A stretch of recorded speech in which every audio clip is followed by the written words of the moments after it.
Ek dink regtig dis tyd dat ons meer hieroor praat en dat ons hierdie aangeleentheid baie duidelik, baie sigbaar, meer en meer op die radar sit en dit deel van ons gesprekke maak.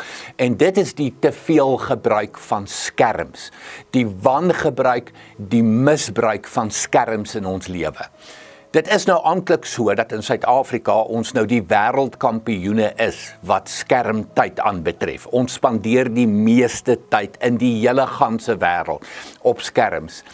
En dit het geweldig skade. Dit het kognitiewe skade aan jou brein. Dit het sosiale skade, met ander woorde jou sosiale interaksie is nie meer op standaard nie. Jou kommunikasievaardighede gaan agteruit. Daar is nie meer die tyd wat jy met mense moet spandeer nie, want jy is besig met 'n skerm of met skerms. So hierdie is 'n geweldige groot probleem in die wêreld, maar ook baie spesifiek in Suid-Afrika.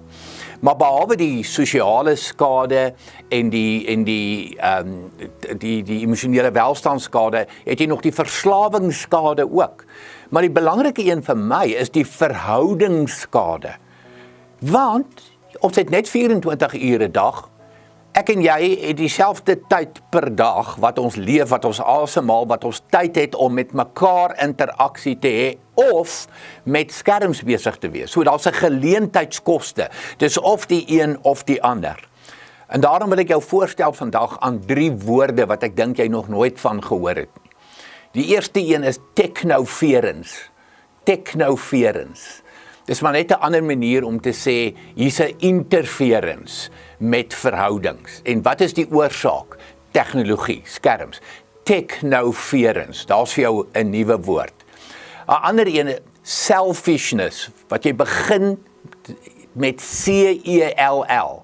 C-E-L-L, selfishness. Met ander woorde, ons is selfgerig en selfsugtig as gevolg van fone, as gevolg van selfone. So spel selfishness, jy begin dit met C-E-L-L in plaas van S-E-L-F. En dan kry jy 'n ander woord, smartphone abandonment. Ons is besig om mekaar te abandon, om mekaar weg te stoot, om mekaar af te steek, as gevolg van smartphone abandonment. Daar's vir jou sommer net 3 nuwe woorde. Kom ons raak ernstig hieroor.